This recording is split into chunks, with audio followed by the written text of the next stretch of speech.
नमस्कार, मैं हूं रत्ना आपके साथ और लाई हूं आपका मनपसंद प्रोग्राम जीवन की मुस्कान। दोस्तों, जीवन एक संघर्ष है और इस संघर्ष को जो जीत ले वही सच्चा विजेता है।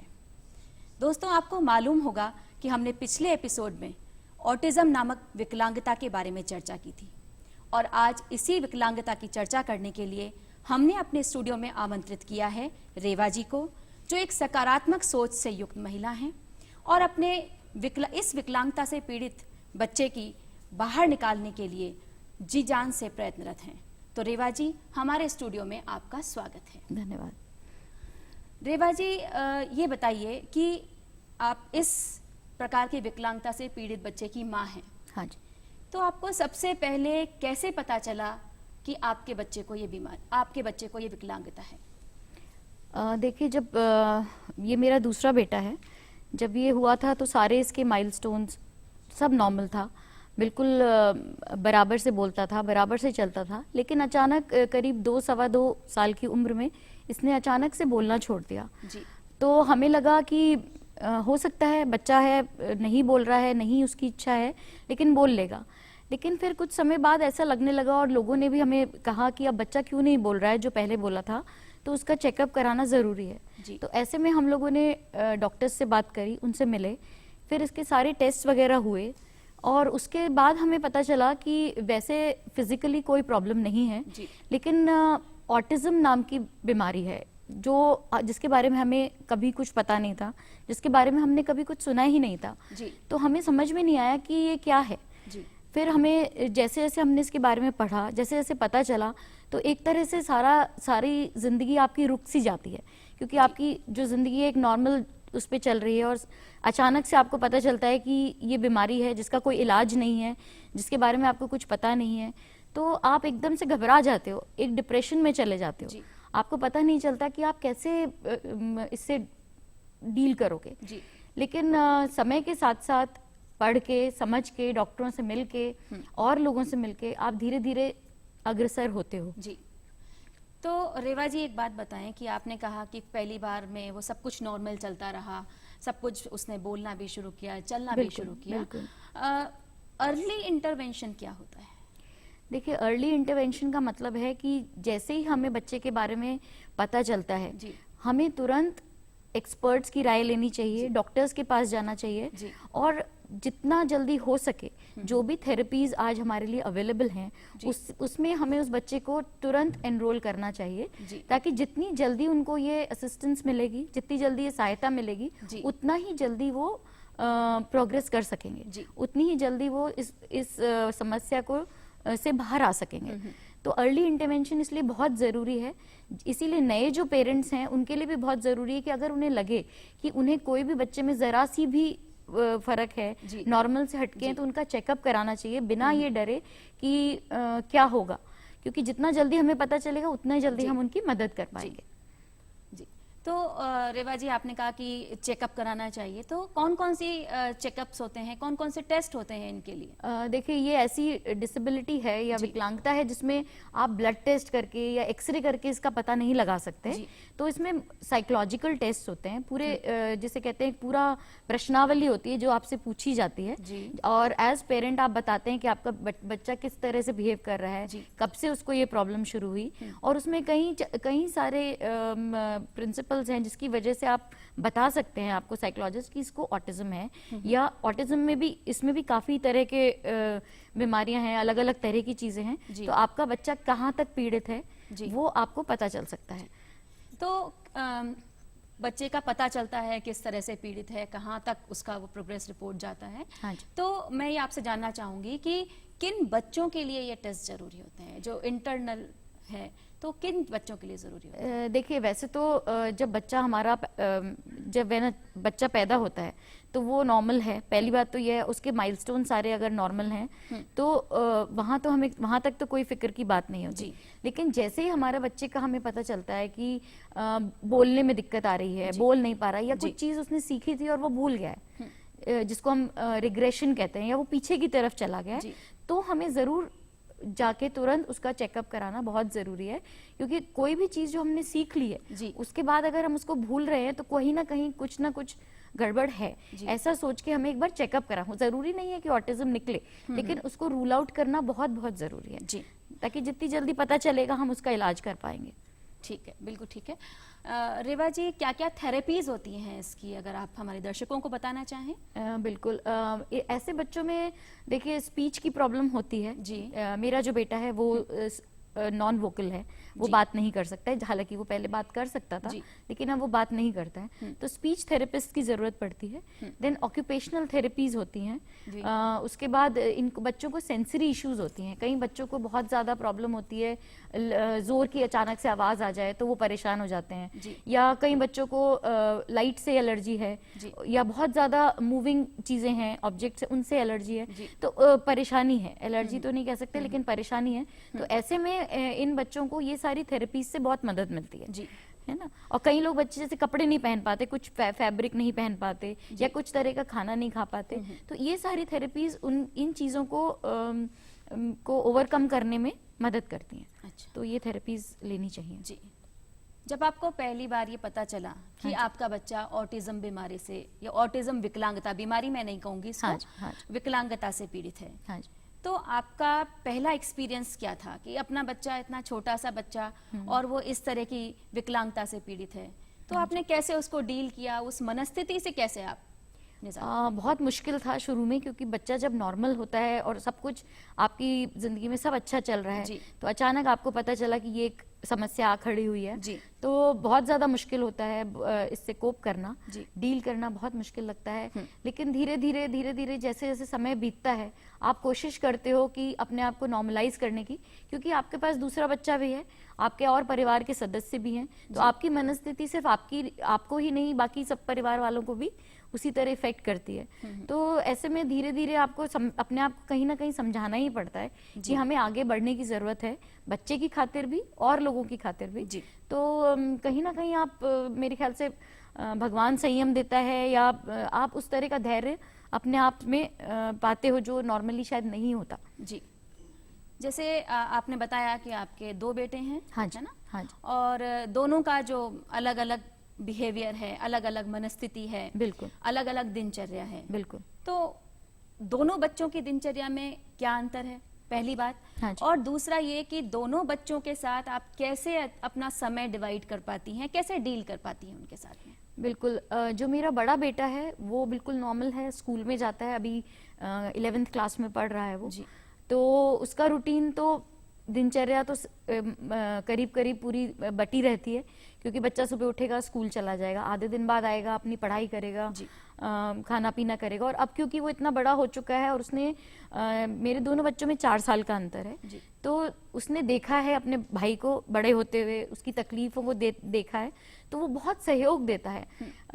कभी उसने ऐसा हमें महसूस नहीं होने दिया कि हम उसको टाइम कम दे रहे हैं। जी। वो पूरी तरह से हमें सहयोग देता है, अपने भाई का ध्यान रखता है। अगर हमें कहीं जाना है तो हम उसके ऊपर कुछ समय के लिए अपने बच्चे को छोड़ के जा सकते हैं, जी। वो उसको अच्छे से संभाल सकता है। तो मेरे ख्याल से कहीं ना कहीं हमारे बच्चों के साथ साथ रिस्पॉन्सिबिलिटी वाली जो बात है उनमें जल्दी आ जाती है, जल्दी आ जाती तो वो बिल्कुल अच्छे से संभालता है। जो छोटा मेरा बेटा है उसका दिनचर्या बहुत ज्यादा फिक्स नहीं रहता है ऐसे बच्चों का, जी। क्योंकि जैसे कि मैं आपको बताऊं कि उसका सोने का जो है वो हमेशा बदलता रहता है। जी। जैसे अभी वो कभी सुबह 6 बजे सोएगा तो वो रात भर जगा हुआ है, तो हमें उसके साथ साथ जगना ही पड़ेगा। जी। कभी वो रात को भी सोता है, कुछ दिन, महीने में कुछ दिन वो रात को सो जाएगा, जी। क्योंकि पूरा साइकिल की तरह उसका जो रात की नींद है वो घूमती रहती है। तो उसके चारों तरफ हमें एडजस्ट करना ही पड़ता है, क्योंकि उसको तो टाइम देना ही है। बिल्कुल, उसके लिए तो टाइम सबसे पहले। बिल्कुल। रेवा जी, जो ये विकलांगता है, ऑटिज्म, हाँ जी।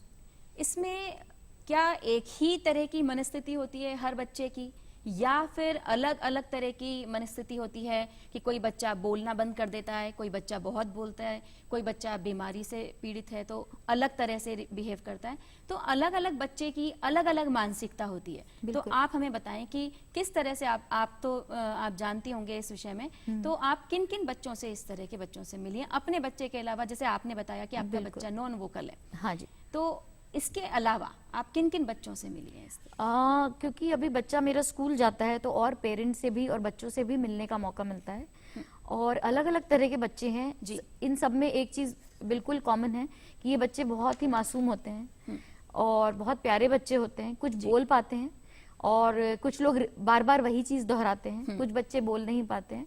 अलग अलग बच्चों में ऑटिज्म के अलावा कई और प्रॉब्लम्स एसोसिएटेड भी होती हैं। जरूरी नहीं कि सिर्फ ऑटिज्म ही हो, उसके साथ कई फिजिकल प्रॉब्लम्स भी हो सकती हैं। तो हर बच्चा अलग है।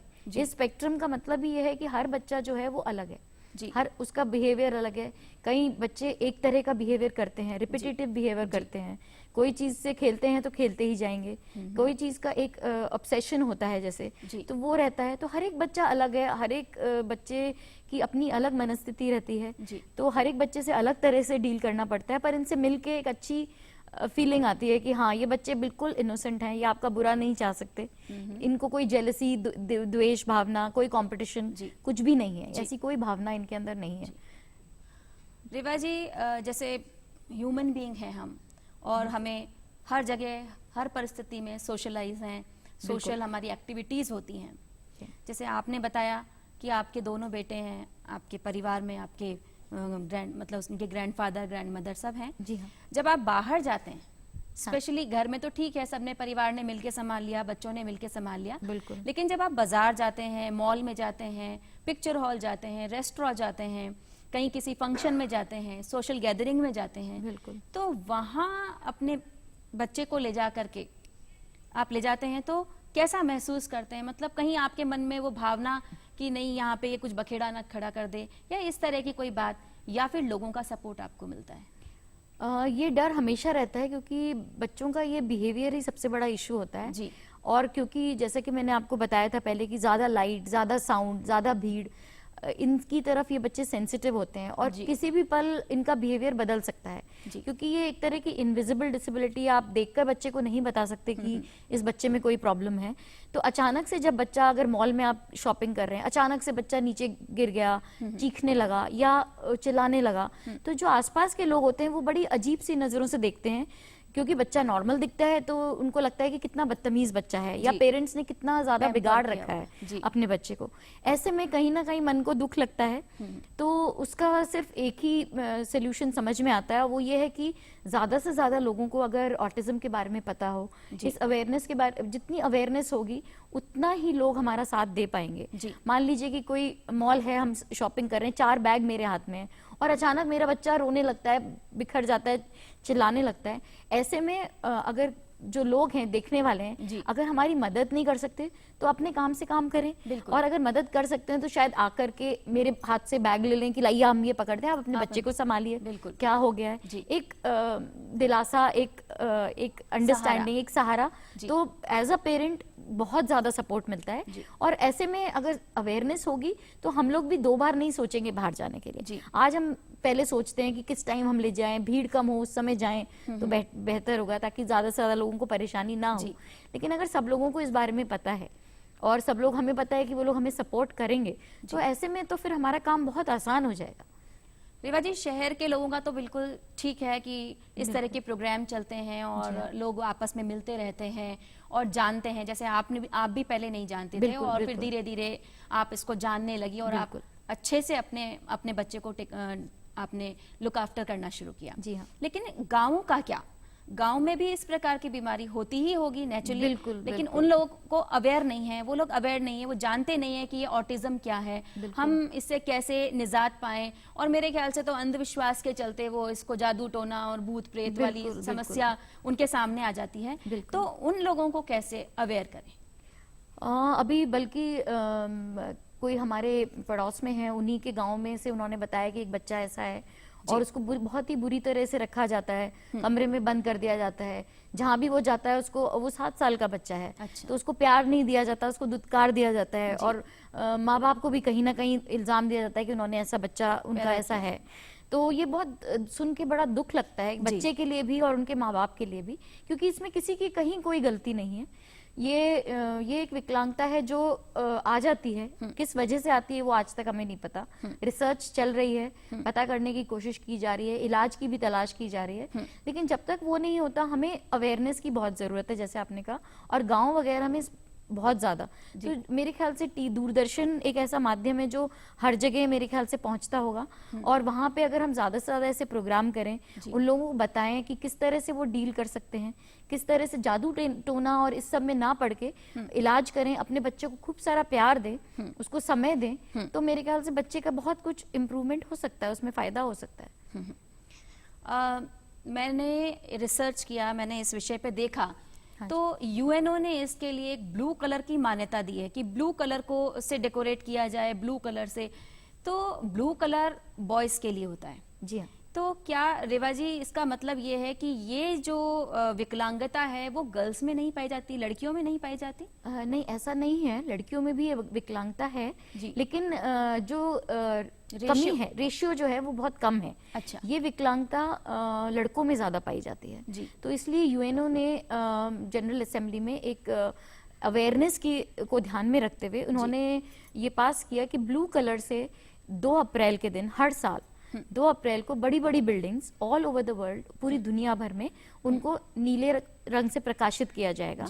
ये इसलिए है क्योंकि कहीं ना कहीं लोगों को लगेगा कि आज ये बिल्डिंग नीली क्यों, और जब हम सोचेंगे कि जब ये क्यूरियोसिटी लोगों में आएगी कि ये क्यों हो रहा है, तो लोग शायद पता करने की भी कोशिश करेंगे, और अगर उन्हें पता चला कि ऑटिज्म कुछ है तो शायद और आगे जाएं और ऑटिज्म के बारे में पता करें। तो इसलिए दुनिया भर में ही हो रहा है, अब हमारे देश में भी होना शुरू हुआ है। दिल्ली में कुतुब मीनार वगैरह को पिछले साल ब्लू लाइटिंग में सजाया गया था।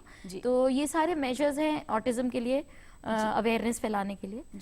तो ब्लू कलर इसीलिए इन्होंने दिया है इसको मान्यता। ठीक है। ऐसे बच्चों की कोई स्पेशल हॉबीज होती हैं, या उनका बिल्कुल भी किसी काम में रुझान नहीं होता, या फिर वो कुछ अलग हटके करना चाहते हैं सबसे, ऐसा क्या? नहीं, अलग अलग बच्चा, जैसे मैंने कहा हर एक बच्चा अलग है, हर एक बच्चे की अलग अलग रुझान होता है, कहीं ना कहीं वो एक्सेल करते हैं, कहीं ना कहीं उनका इंटरेस्ट रहता है। जैसे मेरा बेटा है, मैं देखती हूँ उसको जैसे म्यूजिक का बहुत शौक है, हालांकि वो नॉन वोकल है लेकिन वो म्यूजिक सुनना चाहता है। या फिर दूसरा उसका शौक है कुकिंग में।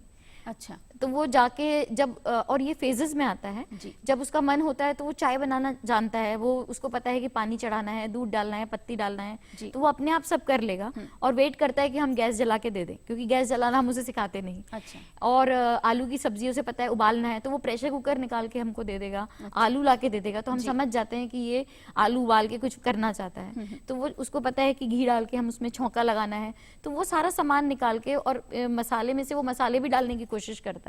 तो वो उसका रुझान है। और मेरे ख्याल से जब वो बड़ा होगा तो अगर उसका रुझान उस तरफ है तो हम कोशिश करेंगे कि उस चीज में कुछ वो आगे जा पाए या म्यूजिक की तरफ जा पाए। कई बच्चे स्केटिंग में करते हैं, कई साइकिलिंग में करते हैं, अब तो ओलंपिक्स में जाते हैं ऐसे बच्चे और मेडल जीत के लाते हैं। तो अलग अलग बच्चों का अलग अलग है, बस हमें ये पता लगाना है कि रुझान किधर है। ये जरूरी है कि एक बार हमें पता चल जाए, फिर उस टैलेंट को हमें आगे बढ़ाना है, क्योंकि ये एक्सपेक्ट करना बच्चे से कि सब कुछ कर लेगा, वो पॉसिबल नहीं है। तो रेबा जी, ऐसे बच्चों के लिए कोई स्कूल अलग से गवर्नमेंट ने प्रोवाइड किया है? कोई संस्था जिसमें जाते हैं, मतलब संस्था तो ठीक है लेकिन स्कूल भी इनके लिए कोई होते हैं? हाँ, बहुत सारे स्कूल हैं हमारे देश में, बहुत सारी संस्थाएं हैं जो ऐसे बच्चों के लिए काम कर रही हैं। और मेरे ख्याल से जहाँ तक गवर्नमेंट का सवाल है, गवर्नमेंट इन संस्थाओं को एड्स देती है, ग्रांट्स देती है या फंड्स देती है, जैसे भी आप समझें, तो जिससे कि उनको सपोर्ट रहता है। गवर्नमेंट सपोर्ट करती है, लेकिन गवर्नमेंट कहीं ना कहीं ऐसा लगता है मुझे कि थोड़ा और सपोर्ट अगर गवर्नमेंट कर सके तो बहुत अच्छा होगा हमारे लिए भी एज पेरेंट्स और बच्चों के लिए भी, क्योंकि गवर्नमेंट के पास सारे सुविधाएं हैं। वो चाहे तो एक ऐसा टाउनशिप बनाए जहां ऐसे बच्चे, क्योंकि ये बच्चे बड़े होंगे कल को, ये काम करेंगे, इनमें सेल्फ रिस्पेक्ट की भावना बहुत होती है। तो जब इन बच्चों को ट्रेन करके निकले तो कहीं ऐसी जगह हो जहां ये जाके काम कर सकें, स्वाभिमान से जी सकें, जहां केयर गिवर्स हों, जहां उनका ध्यान रखा जा सके। क्योंकि हर एक माँ बाप का ये सवाल होता है कि हमारे बाद हमारे बच्चों का क्या होगा। माँ बाप के लिए तो ये बच्चे कितने भी बड़े हों बच्चे ही रहेंगे, तो उनके लिए क्या कर सकते हैं, तो इसमें सबको आगे आना चाहिए, ना ही सिर्फ गवर्नमेंट को, बल्कि जो संस्थाएं हैं जो कि कर सकती हैं, जो अफोर्ड कर सकते हैं, बड़े बड़े ऑर्गेनाइजेशंस हैं, उनको आगे आके इन बच्चों के लिए कुछ ना कुछ ऐसा करना चाहिए कि कहीं ना कहीं पेरेंट्स को लगे कि हाँ, हमारे बच्चे सुरक्षित हैं हमारे बाद। हमने सुना है कि कुछ पेरेंट्स ग्रुप आप लोग बनाते हैं। बिल्कुल। ये पेरेंट्स ग्रुप क्या है? देखिए, ऐसा होता है जब आप इस जर्नी पे निकलते हो, इस सफर पे निकलते हो, तो बहुत अकेलापन लगता है। अचानक आपको लगता है कि आप अकेले हो, मेरे बच्चे के साथ क्यों हुआ, मेरे साथ ऐसा क्यों हुआ। लेकिन जब आप एक ग्रुप में काम करते हो, जब आप दूसरे पेरेंट्स के साथ मिलते हो, तो आपको पता चलता है कि हम अकेले नहीं हैं। हमारे साथ और भी पेरेंट्स हैं जो इसमें लगे हुए हैं अपने बच्चों का। उनके एक्सपीरियंस से, अपने एक्सपीरियंस शेयर करके हम लोग बहुत कुछ सीख सकते हैं आपस में और एक दूसरे को सहारा दे सकते हैं। तो पेरेंट्स को ग्रुप में ऑर्गेनाइज होना बहुत जरूरी है। अपनी बात कहलवाने के लिए, किसी को भी बात पहुंचानी है तो जरूरी है कि हम लोग एक संगठित रूप में रहें, आपस में बातचीत करें, तो उससे मेरे ख्याल से बहुत फर्क पड़ेगा। रेवा जी, किसी भी स्कूल में आप एडमिशन कराते हैं, चाहे वो इन बच्चों के लिए है, तो उसके लिए कोई सर्टिफिकेट चाहिए होता है। तो क्या गवर्नमेंट ने ऐसा कोई सर्टिफिकेट इन बच्चों के लिए प्रोवाइड किया है जिससे कि इनका जो एडमिशन है, क्योंकि हर चीज को एक प्रमाण की आवश्यकता होती है, कैसे पता चले कि वो बच्चा डिसेबल है या किसी विकलांगता से पीड़ित है, तो क्या गवर्नमेंट ने ऐसा कोई सर्टिफिकेट इनको इश्यू किया है, और अगर किया है तो उसका प्रोसीजर क्या है? देखिए ऐसा है, देयर इज ये डिसेबिलिटी सर्टिफिकेट इशू करती है गवर्नमेंट, जो कि आपको मनोचिकित्सालय जा करके लेना पड़ता है। इसका प्रोसीजर थोड़ा कठिन है क्योंकि आप बच्चे को लेके जाते हो, वहाँ पे काफी घंटे आपको लगाने पड़ते हैं। एक पहले असेसमेंट होता है, IQ लेवल का टेस्ट होता है, ताकि ये बता सके कि कितने लेवल का विकलांगता कितने दर्जे की है, परसेंटेज बताने के लिए। तो उसमें काफी टाइम लग जाता है और ये बच्चे एक जगह टिक कर बैठने वाले नहीं हैं, बहुत जल्दी परेशान हो जाते हैं, फिर आसपास लोग, नया माहौल। तो ये जो प्रोसीजर अगर कहीं ना कहीं इसमें थोड़ा सा आसान किया जा सके या बच्चों को प्रायोरिटी दी जा सके तो बहुत अच्छा रहेगा, पेरेंट्स के लिए भी और बच्चों के लिए भी। और ये विकलांगता सर्टिफिकेट या डिसेबिलिटी सर्टिफिकेट जब एक बार मिल जाता है तो उसके अलावा हमें पेरेंट्स को पता नहीं है कि इसका क्या क्या फायदा है। तो कहीं एक ऐसी जगह होनी चाहिए या कोई ऐसा संस्थान हो जो हमें बता पाए कि इस डिसेबिलिटी सर्टिफिकेट के बाद आप, जैसे अभी हमें पता चला है कि इंश्योरेंस आप बच्चे का करा सकते हो कम प्रीमियम पे, हेल्थ इंश्योरेंस करा सकते हो, या आप क्योंकि आपके पास ऐसा बच्चा है तो आपको इनकम टैक्स बेनिफिट मिलता है। तो ये सारी चीजें जो गवर्नमेंट दे रही है लेकिन हमें पता नहीं है, हम तक पहुंचती नहीं है। तो कहीं एक ऐसी संस्था हो जो हमें ये बता सके तो पेरेंट्स के लिए बहुत आसानी होगी, है ना। और प्रोसीजर भी थोड़ा सा सिंपल हो जाए, थोड़ा आसान हो जाए तो बहुत ही अच्छा रहेगा। रेवा जी, एक सबसे मुख्य जो प्रश्न है मेरा आपसे कि ऐसे बच्चों का फूड हैबिट क्या है, खाने में वो क्या क्या पसंद करते हैं? जैसा हर एक बच्चे का अलग है। जैसे मेरे बच्चे की अगर मैं बात करूं तो जब तक वो 5 साल का था वो हर एक चीज खाता था, मतलब कोई ऐसी चीज नहीं थी जो वो नहीं खाता था। लेकिन अचानक से पता नहीं किस वजह से क्या चेंज आया या जिसका मैं बता नहीं सकती, लेकिन अब वो कुछ नहीं खाता है, मतलब बहुत कम चीजें खाता है, ज्यादातर चिप्स खाता है या और एक ही फूड का ऑब्सेशन होता है। चिप्स खाएगा तो वो सिर्फ एक ही ब्रांड की चिप्स खाएगा। इनको आप ये नहीं कह सकते कि आपने कटोरी में डाल के दे दिया, उसको वही टेस्ट चाहिए, वही ब्रांड चाहिए। तो वो हमें, उसके लिए हमें तैयार रहना पड़ता है। या अगर वो छोले उसने खाना है तो वो छोले खाएगा, 15 दिन तक वो सिर्फ छोले ही खा रहा है। अच्छा, सुबह शाम दोपहर। ये मैं अपने बच्चे के बारे में कह सकती हूँ क्योंकि और बच्चों का मुझे मालूम नहीं। लेकिन कई बार ये ऑब्सेसिव बिहेवियर्स जो होते हैं ये खाने की तरफ भी आ जाते हैं, तो हम काफी परेशान हो जाते हैं कि अब ये नहीं, अब नेक्स्ट क्या खाएगा, या ये नहीं खा रहा है तो अब क्या करें। तो कई बार हम उसे मॉल्स ले जाते हैं तो वो अपने आप कुछ पैकेट्स पिकअप करता है। अपने आप चूज करता है, शॉपिंग करने का उसको बहुत शौक है, तो वो अपने ट्रॉली में डालेंगे और वो ले आते हैं घर पे और फिर वो चीजें वो खाते हैं। कुछ खाते हैं, कुछ नहीं समझ में आती तो वो छोड़ भी देते हैं। मेनली जंक फूड खाना पसंद करते हैं। जंक फूड है, फिंगर फूड है जिसमें हाथ गंदे ना हो, और जैसे चम्मच से खाना पसंद है, हाथ से वो कुछ नहीं खाएंगे, चम्मच से ही खाएंगे। तो ये सारी चीजें हैं, बिहेवियर्स हैं जो कि रहते हैं।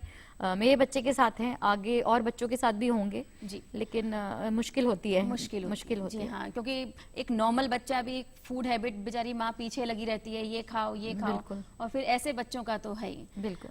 रेवा जी, जैसे आप एक माँ हैं, सकारात्मक सोच है, पेशेंस है, क्योंकि इंडियन लेडी में ये सारी बातें देखने को मिलती हैं। एक परिवार में जब ऐसा एक बच्चा आ जाता है तो परिवार का जो फादर और मदर दोनों की रिस्पॉन्सिबिलिटी बन जाते हैं। माँ और बाप दोनों उसको केयर करें उतना ही। बिल्कुल। तो जब आप आपस में मिलते हैं, पेरेंट्स ग्रुप के तहत मिलते हैं, पहले तो मैं पूछूंगी आपके परिवार में क्या है, ये सकारात्मक सोच आपके हस्बैंड की भी है, और जब आप बाहर निकलते हैं तो देखते हैं कि फादर और मदर दोनों ही उस बच्चे को उतना अटेंशन पे कर रहे हैं उसकी तरफ, उसकी देखभाल कर रहे हैं, उसकी लुक आफ्टर कर रहे हैं, उतना टाइम वो दे पा रहे हैं या नहीं? तो आप क्या सोचती हैं इस विषय में? नहीं, बिल्कुल ये बच्चा जो है दोनों की रिस्पॉन्सिबिलिटी है और बहुत जरूरी है कि माँ बाप दोनों का प्यार लगाव दोनों से मिले, पूरी तरह मिले, तभी परिवार पूरा हो सकता है। तो मेरे हस्बैंड जो हैं वर्क करते हैं जी। लेकिन पूरा ध्यान रखते हैं बच्चों का, जब भी जितना भी वो टाइम बच्चे के साथ स्पेंड कर सकते हैं वो करते हैं। आज भी मैं अगर आपके साथ बैठ पाई हूँ आराम से और बात कर सकती हूँ तो इसी वजह से, क्योंकि मुझे मालूम है कि मेरे बच्चा मेरे हस्बैंड के पास है और वो उन्हें अच्छे से देख सकते हैं। जी। तो वो एक कॉन्फिडेंस होना ही चाहिए, बच्चे को भी कॉन्फिडेंस मिलता है कि वो माँ और बाप दोनों के पास जा सकता है जब भी उसकी जरूरत पड़े। तो माँ बाप को दोनों को बराबर से इसमें हिस्सेदारी रखनी चाहिए। बिल्कुल। और बाहर भी मैं देखती हूँ आजकल, क्योंकि पढ़े लिखे जो माँ बाप हैं, गाँव का तो मैं नहीं कह सकती, लेकिन जो पढ़े लिखे माँ बाप हैं वो बराबर से अपने साथ देते हैं, बाहर जाते हैं, घुमाने ले जाते हैं बच्चों को। तो वो बहुत जरूरी भी है बच्चे के विकास के लिए, पूरे परिवार की सोच के लिए, खुशी के लिए बहुत जरूरी है कि हस्बैंड भी उतना ही सहयोग करे जितना कि एक वाइफ या मदर करती है। बिल्कुल। रेवा जी, आप कुछ कहना चाहेंगे हमारे दर्शकों से?